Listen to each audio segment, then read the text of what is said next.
दोस्त, सृजन क्लासेस में आप लोग का हार्दिक स्वागत है। और हम इस वीडियो में आपको केमिस्ट्री पढ़ा रहे हैं। और आपको याद होना चाहिए कि केमिस्ट्री में हम इलेक्ट्रोकेमिस्ट्री पढ़ा रहे हैं।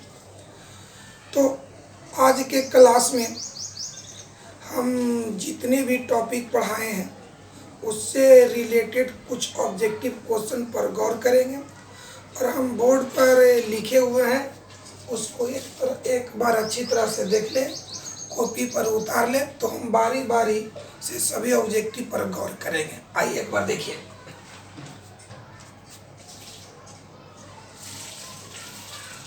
तो हाँ बाबू, देखो हम चर्चा कर रहे हैं, ग्राफ यहाँ पर बना रहे हैं। आइए, सेल स्थिरांक है, तो आपको याद होना चाहिए कि सेल स्थिरांक बराबर एल बटा स्मॉल ए या एल बटा कैपिटल ए। स्मॉल ए भी हो सकता है और कैपिटल ए भी हो सकता है। यानी सेल स्थिरांक का सूत्र एल बटा स्मॉल ए या एल बटा कैपिटल ए। तो आप अपनी क्वेश्चन पर गौर करें। सेल स्थिरांक है, ये चारों ऑप्शन में स्मॉल ए की चर्चा है, तो हमारा आंसर होना चाहिए सेल स्थिरांक बराबर एल बटा स्मॉल ए। अब देखिए कि एल बटा ए कौन सी ऑप्शन में। देख तो बाबू, डी में ए प्लस एल है, सी में एल गुने एल है, बी में ए बटा एल है, ए में एल बटा ए है। मतलब उस थ्योरी के अनुसार आपका आंसर ए होना चाहिए। सेल स्थिरांक है एल बटा ए। चलिए, ये आपका आंसर हुआ। अब चलिए दूसरे ऑब्जेक्टिव पर गौर करते हैं। बउआ आइए, ये देखिए क्या लिखल है, कोलाउस का नियम। आप याद कीजिए कोलाउस का नियम कि जब अनंत तन्यता पर वैद्युत अपघट पदार्थ के विलयन पूर्ण रूप से आयनीकृत हो जाता है, तब वैद्युत अपघट पदार्थ के अनंत मोलर चालकता का मान उसमें उपस्थित धनायन एवं ऋणायन के अनंत मोलर चालकता के योग के बराबर होता है। क्या चीज? कि वैद्युत अपघट पदार्थ के अनंत मोलर चालकता का मान उसमें उपस्थित धनायन और ऋणायन के अनंत मोलर चालकता के योग के बराबर होता है। रब करते हैं।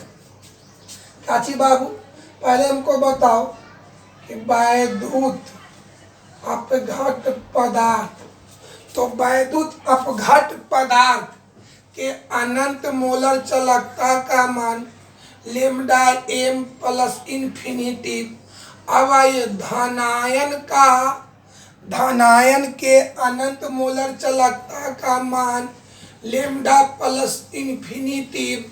और बतावा ऋणायन के अनंत मोलर चालकता का मान लेमडा इन्फिनिटी माइनस 1। तो बताओ कोलाउस के नियम के अनुसार क्या होगा? वैद्युत अपघट पदार्थ के अनंत मोलर चालकता का मान धनायन और ऋणायन के अनंत मोलर चालकता के योग के बराबर होगा। मतलब ये दोनों को जोड़ेंगे तो इसके बराबर क्या होगा बताओ? लेमडा एम इन्फिनिटी बराबर लेमडा प्लस इन्फिनिटी जोड़ lambda minus infinity, lambda minus infinity. मतलब क्या हो गया कि कोलाउस के नियम के अनुसार इतना बराबर इतना। गौर करके देखेंगे तो आपको हूबहू आपको बी मिलेगा। देख लीजिए बढ़िया से, हूबहू कौन मिलेगा? बी। यानी आपका आंसर ए होना चाहिए। अब चलिए तीसरे ऑब्जेक्टिव पर गौर करते हैं।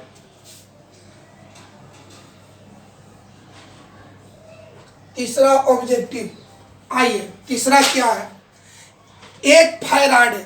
हम आपको बताए थे एक फैराडे की परिभाषा क्या चीज, कि किसी पदार्थ के 1 ग्राम समतुल्य भार को, किसी पदार्थ के 1 ग्राम समतुल भार को उसके विलयन से अलग करने में जितनी आवेश या विद्युत की आवश्यकता होती है उसे 1 फैराडे कहते हैं।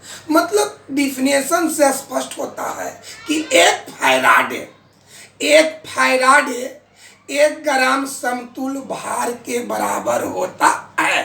माने 1 फैराडे 1 ग्राम समतुल भार यानी 1 ग्राम समतुल मात्रा की बराबर होता है। क्वेश्चन चलिए, 1 फैराडे पर 1 फैराडे विद्युत धारा प्रवाहित करने पर प्राप्त मात्रा के बराबर होता है। तो बता बाबू, जब 1 फैराडे विद्युत धारा प्रवाहित करेंगे तो प्राप्त मात्रा 1 ग्राम समतुल्य भार के बराबर होता है। पढ़ते हैं 1 ग्राम समतुल्य, तो बी में 1 ग्राम मोल ये नहीं हो सकता है, आधा ग्राम समतुल्यांक ये नहीं हो सकता है, विद्युत रासायनिक तुल्यांक ये नहीं हो सकता है, 1 ग्राम समतुल्य यही आप हो सकता है। वह मात्रा 1 ग्राम समतुल्य के बराबर होता है। यानी फैराडे की जब परिभाषा याद करेंगे तो 1 फैराडे 1 ग्राम समतुल्य के बराबर होता है। ये 3 ऑब्जेक्टिव आपका हो गया। अब चलते हैं और ऑब्जेक्टिव पर गौर करते हैं। इसको बढ़िया से आप याद कर लेंगे, पढ़ लेंगे, समझ लेंगे। अब हम अगले ऑब्जेक्टिव पर गौर करते हैं।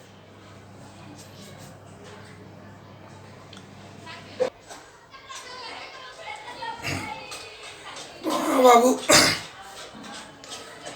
अरे ऑब्जेक्टिव पर गौर करें। एक बार बोर्ड पर बढ़िया से पढ़ लीजिए, ध्यान से देख लीजिए, फिर हम बारी बारी से प्रत्येक ऑब्जेक्टिव की पर हम चर्चा करेंगे। बढ़िया से देख लीजिए। तो आइए यहाँ देखिए, ये लिखा हुआ चालकता। चालकता, यहाँ पर चालकता का मतलब हुआ विशिष्ट चालकता। चालकता का मतलब विशिष्ट चालकता। आइए रफ देखिए, विशिष्ट चालकता का इकाई, आइए याद करिए हम लोग, विशिष्ट चालकता का इकाई बाबू याद किया जाए। पहला होता है प्रति ओम प्रति मीटर, ऐसे प्रति ओम प्रति मीटर, जिसको हम लोग ऐसे संकेत में लिख सकते हैं, प्रति ओम प्रति मीटर। अब आगे चलते हैं, दूसरा मात्रक बताए होंगे, प्रति ओम प्रति सेंटीमीटर, संकेत में प्रति ओम प्रति सेंटीमीटर। यही आपका विशिष्ट चालकता का मात्रक। ये हो गया शब्द में, हो गया संकेत में। तो देख लो बाबू, इसका ऑप्शन है संकेत में, है ना। ऑप्शन है कोची में, संकेत में। तो याद करो, विशिष्ट चालकता का मात्रक 2 रूप में, एगो मीटर में, एगो सेंटीमीटर में। ये चारों ऑप्शन में चर्चा, सेंटीमीटर सेंटीमीटर सेंटीमीटर सेंटीमीटर। तो याद करके बताओ कि सेंटीमीटर के रूप में विशिष्ट चालकता का मात्रक प्रति ओम प्रति सेंटीमीटर। देख लीजिए बढ़िया से, प्रति ओम प्रति सेंटीमीटर। मिलाओ कहाँ है, देखिए तो बाबू, प्रति ओम प्रति सेंटीमीटर, माने चालकता का इकाई होगा प्रति ओम प्रति सेंटीमीटर, यानी आंसर होगा सी। अब चलिए उसी अगला ऑब्जेक्टिव, चालकता वही है, चालकता का मात्रक। मात्रक माने इकाई। तो देखिए ये ऑप्शन है शब्द में है, शब्द में है, वो भी कुछ सेंटीमीटर सेंटीमीटर सेंटीमीटर। यानी बताओ मेरे भाई, विशिष्ट चालकता का मात्रक ये होना चाहिए प्रति ओम प्रति सेंटीमीटर। मिलाइए देखिए तो ये आपको मिल रहा होगा, प्रति ओम प्रति सेंटीमीटर। चालकता का मात्रक है प्रति ओम प्रति सेंटीमीटर। ये आपका आंसर हुआ। अब चलिए सेल स्थिरांक याद किया जाए। सेल स्थिरांक के बारे में रफ देखिए, सेल स्थिरांक, सेल स्थिरांक याद किए बाबू। सेल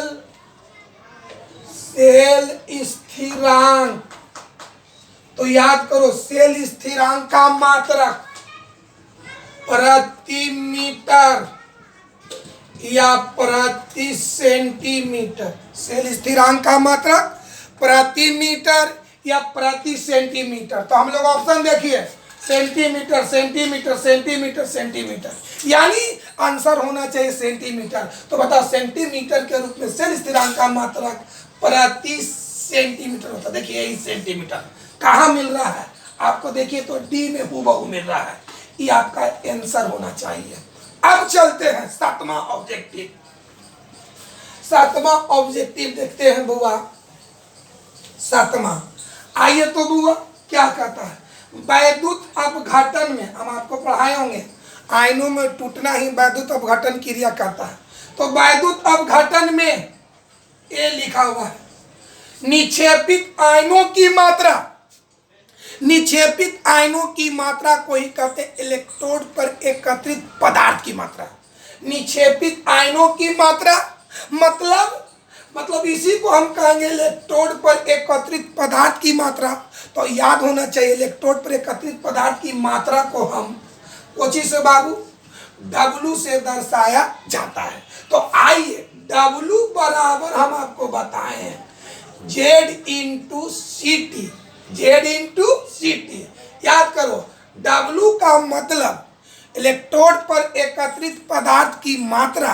इस क्वेश्चन के अनुसार हम कहेंगे निक्षेपित आयनों की मात्रा।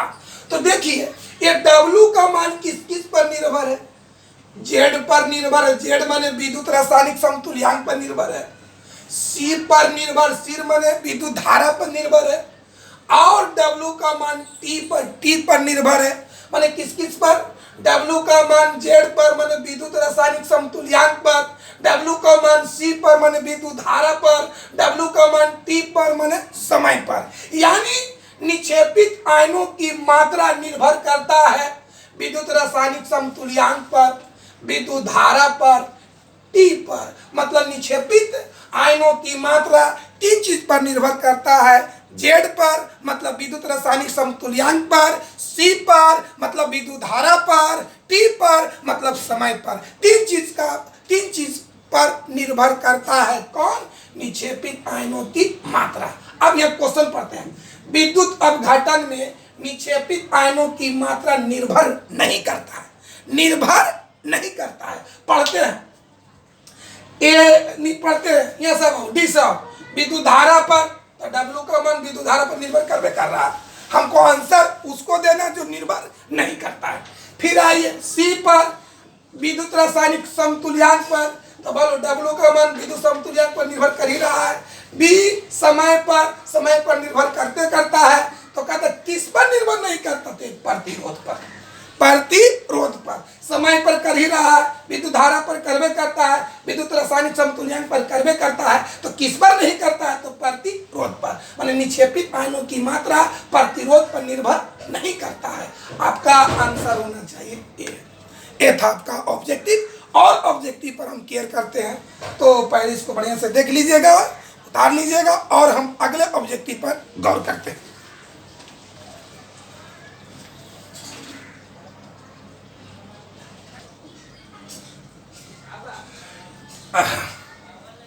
तो हाँ बाबू, अगले ऑब्जेक्टिव पर गौर करिए, ध्यान दीजिए, पहले बढ़िया से इसको पढ़िए और बगल में समझिए क्या कहता है। निम्नलिखित में से कौन फैराडे के प्रथम नियम को प्रदर्शित करता है। तो आइए, फैराडे हम आपको कल से चर्चा कर रहे हैं। तो फैराडे के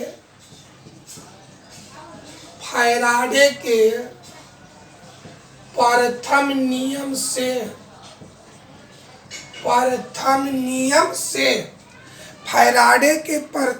से कल हम आपको बताए थे कि W बराबर है, अभी भी बताएं, W बराबर Z इंटू सी टी। बताओ बाबू, W बराबर Z इंटू सी टी, यानी फैराडे के प्रथम नियम से ये व्यंजक को प्रदर्शित करता है, W बराबर Z इंटू सी टी। तो ऑप्शन पढ़ते हैं, E बराबर MC स्क्वायर, बी बराबर डब्लू बराबर जेड इंटू सी टी, सी बराबर ई बराबर एच इंटू बी, डी बराबर पी बी बराबर ए नॉट टी। तो बताओ मेरे भाई, चारों में फैराडे के प्रथम नियम कौन सी फार्मूला को दर्शाएगा? तो आपको याद होना चाहिए W बराबर जेड इंटू सी टी, यानी थ्योरी के मुताबिक आपका आंसर बी होना चाहिए। अब चलिए वही क्वेश्चन है, फैराडे के प्रथम नियम। तो यहां पर सुनिए बढ़िया से, हम लोग इलेक्ट्रोड पर एकत्रित पदार्थ की मात्रा को W मानते हैं। तो इस ऑब्जेक्टिव में इलेक्ट्रोड पर एकत्रित पदार्थ की मात्रा को स्मॉल m माना है। कोची बाबू, इलेक्ट्रोड पर हम लोग पढ़े हैं कि इलेक्ट्रोड पर एकत्रित पदार्थ की मात्रा को W से, तो इस ऑब्जेक्टिव में इलेक्ट्रोड पर एकत्रित पदार्थ की मात्रा को स्मॉल m, यानी आप W बराबर m रखेंगे। और दूसरी बात, विद्युत रासायनिक समतुल्यांक को Z से दर्शाया जाता है। तो इस ऑब्जेक्टिव में विद्युत रासायनिक समतुल्यांक को E से, यानी Z की जगह हम क्या रखेंगे? Z के जगह E। अब आइए यहां पर आइए, W के जगह M, Z के जगह E इंटू सी टी। सुनिए बढ़िया से, इस ऑब्जेक्टिव में इलेक्ट्रोड पर एकत्रित पदार्थ की मात्रा को m माना है, विद्युत रासायनिक समतुल्यांक को E माना है, मतलब W के जगह हम रखेंगे m और Z के जगह रखेंगे E। तो उसके मुताबिक आपको आ जाएगा फैराडे के प्रथम नियम से m बराबर E इंटू सी टी, तो उसके मुताबिक आपका आंसर A होगा। अब चलिए आगे 10वां ऑब्जेक्टिव, विद्युत अपघटन के नियम। विद्युत अपघटन के नियम माने फैराडे के विद्युत अपघटन के नियम। विद्युत अपघटन के नियम को ही फैराडे का नियम कहते हैं। तो क्या कहता है, विद्युत अपघटन के नियम दिए थे कौन? लेमार्क ने, ऑसवाल्ड ने, फैराडे ने, आर्हेनियस ने। तो बोलो बाबू, विद्युत अपघटन का नियम किसने दिया है? तो फैराडे ने। आंसर क्या हो जाएगा? सी। अब चलिए, विद्युत रासायनिक तुल्यांक। विद्युत रासायनिक तुल्यांक को ही कहते हैं विद्युत रासायनिक समतुल्यांक का मात्रक होता है। तो याद करो, विद्युत रासायनिक समतुल्यांक का मात्रक ग्राम प्रति कूलम या केजी प्रति कूलम, ग्राम प्रति कूलम या किलोग्राम प्रति कूलम, यानी एगो ग्राम में होगा और एगो किलोग्राम में होगा। ये क्वेश्चन में देखो ग्राम ग्राम ग्राम ग्राम, यानी ग्राम में चर्चा है। तो बताओ, थ्योरी के मुताबिक विद्युत रासायनिक तुल्यांक का मात्रक ग्राम प्रति कूलम होगा। उसके मुताबिक आंसर कौन होगा? सी होगा, ए होगा। समझ में आ गया? अब हम और अगले ऑब्जेक्टिव पर गौर करते हैं, केयर करते हैं। तो देखिए, पहले बढ़िया से देख लीजिए।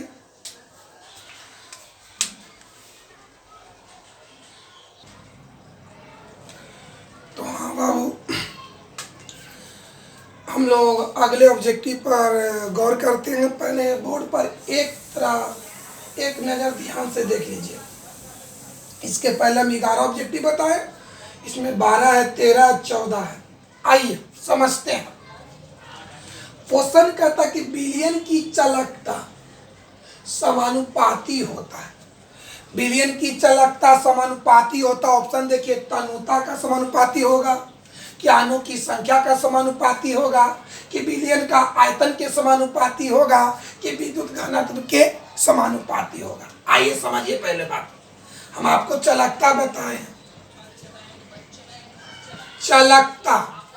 चालकता विद्युत धारा के सुगम प्रवाह की माप होता है। चालकता विद्युत धारा के सुगम प्रवाह की माप है। चालकता जो है विद्युत धारा के सुगम प्रवाह की माप है, यानी चालकता निर्भर करता है विद्युत धारा पर। और विद्युत धारा की परिभाषा पढ़ा होगा, इलेक्ट्रॉन के प्रवाह या आयनों की प्रवाह को विद्युत धारा कहते हैं। यानी विद्युत धारा आयनों की संख्या पर निर्भर करता। समझे बड़े, चालकता है, चालकता विद्युत धारा के सुगम प्रवाह की माप होता है, यानी चालकता विद्युत धारा पर निर्भर करता है और विद्युत धारा आयनों की संख्या पर निर्भर करता है। यानी आयनों की संख्या बढ़ेगा तो चालकता बढ़ेगा, आयनों की संख्या घटेगा यानी चालकता घटेगा। यानी चालकता और आयनों की संख्या के बीच समानुपाती का संबंध होता है, यानी चालकता का समानुपाती किसके साथ? आयनों की संख्या पर। तो क्वेश्चन कहता है विलियम की चालकता समानुपाती होता है, किसका होता है? आयनों की संख्या का। आंसर ए हो गया।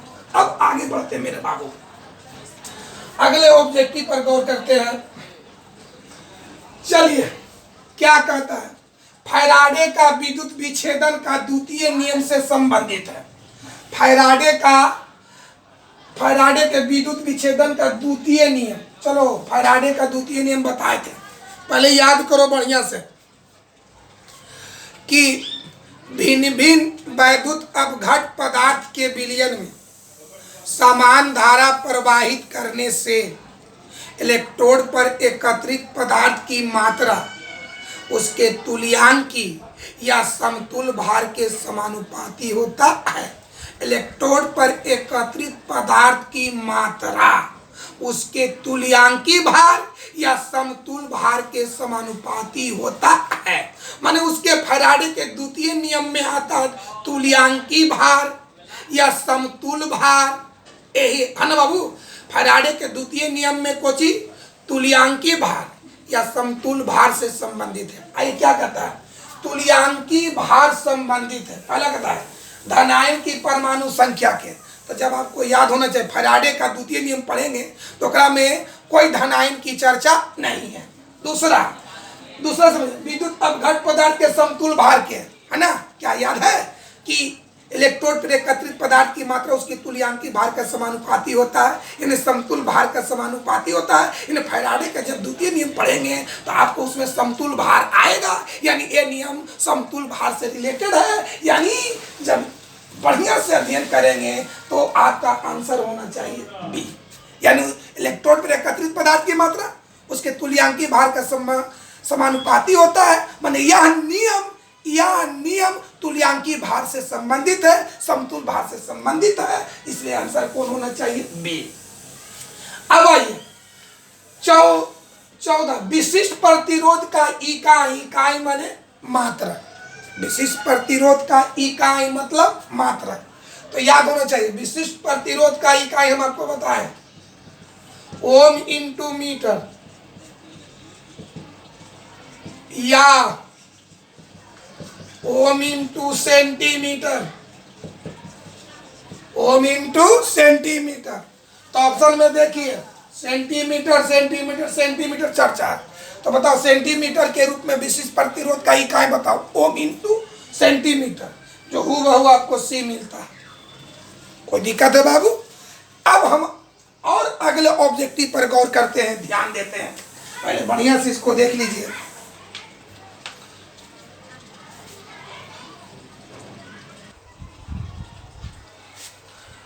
तो हाँ बाबू, अगले ऑब्जेक्टिव पर गौर करें, ध्यान दीजिए। पहले बढ़िया से देख लीजिए, ध्यान से देखिए, पढ़ते हैं बाबू।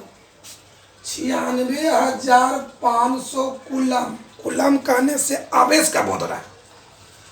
विद्युत धारा CuSO4 के घोल से मुक्त करती है। इसका मतलब ये हुआ कि जब कॉपर सल्फेट के विलयन में 96,500 कूलम प्रवाहित करते हैं तो मुक्त करती है। देखिए सारा ऑप्शन में कॉपर कॉपर कॉपर कॉपर, यानी मुक्त करती है।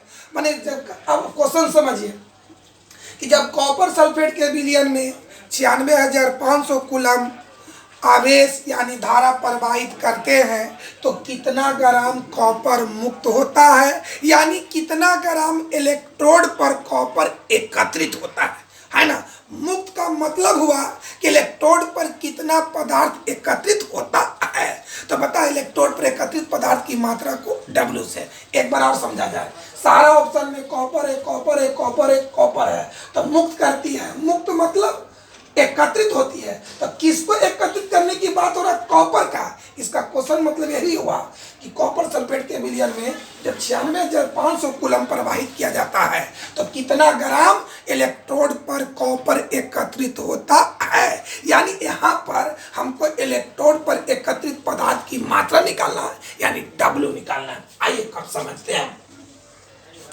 तो बोलो बाबू, विद्यार्थी जी हैं, समझो पहले बात। कौन सा यौगिक की चर्चा है? तो कॉपर सल्फेट। चलिए, जब इसको आयन में टूटेगा, आयन में हम तोड़े तो SO4 और CU, तो SO4 पर चार्ज -2, तो जितना नेगेटिव उतना पॉजिटिव। अब बताइए CuSO4 में कॉपर की संयोजकता कितना होना चाहिए? +2 मतलब 2, यानी यहाँ पर कॉपर की संयोजकता 2 है। आइए, संयोजकता, कॉपर की संयोजकता, संयोजकता को N से, यहाँ पर कॉपर की संयोजकता कितना है? 2। अब आइए, कूलम, कूलम मतलब आवेश। तो बताओ बाबू, आवेश, आवेश को CT से दर्शाया जाता है। तो आवेश कितना है? 96,500 कूलम। तब कहता कि कितना मुक्त, मुक्त मतलब इलेक्ट्रोड पर एकत्रित पदार्थ की मात्रा। तो इलेक्ट्रोड पर एकत्रित पदार्थ की मात्रा को W से दर्शाया जाता है, यानी यहाँ पर W का मान निकालना है। तो कल के क्लास में हम अंतिम में एक फार्मूला बनाए थे। देखिए, W बराबर A इंटू CT/NF। चलिए, A का मतलब होता परमाणु द्रव्यमान। किसका परमाणु द्रव्यमान? तत्व का परमाणु द्रव्यमान। इसमें तत्व के रूप में कौन है? कॉपर है। तो कॉपर की परमाणु द्रव्यमान आपको याद होना चाहिए कि कॉपर की परमाणु द्रव्यमान 63.5 गुना CT देख दिल है 96,500 कूलम, 96,500 कूलम। अब इसको मिटाते हैं थोड़ा। अब आइए, एन माने संयोजकता, यहाँ तक संयोजकता निकाले 2। एफ माने फैराडे, फैराडे का मान बोल। 96,500 कूलम कट गया, 63.5/2 काट दीजिए इसको। काटते हैं, 3 दूनी 6, 2 एकाइन 2, 7 दूनी 14, 5 दूनी के 10, यानी इतना कूलम आवेश जब हम प्रवाहित करेंगे तो 31.75 ग्राम आपको कॉपर प्राप्त होगा। यानी आप ऑप्शन मिलाइए, आंसर ए होगा। अब चलिए अगले ऑब्जेक्टिव पर हम गौर करते हैं।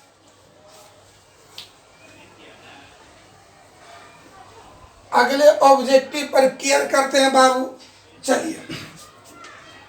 चलिए देखिए, इनमें से कौन सही है?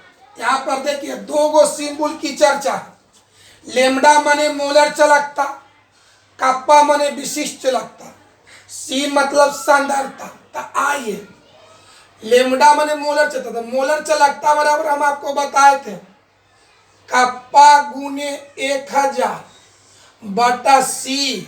यहाँ पर C का मान, C माने सांद्रता, सांद्रता का मान होना चाहिए मिलीलीटर में। अब इसी को अगर 1000 हटा देते हैं, लेमडा बराबर एक होगा कप्पा/C। यहाँ पर C आपको लीटर में होगा।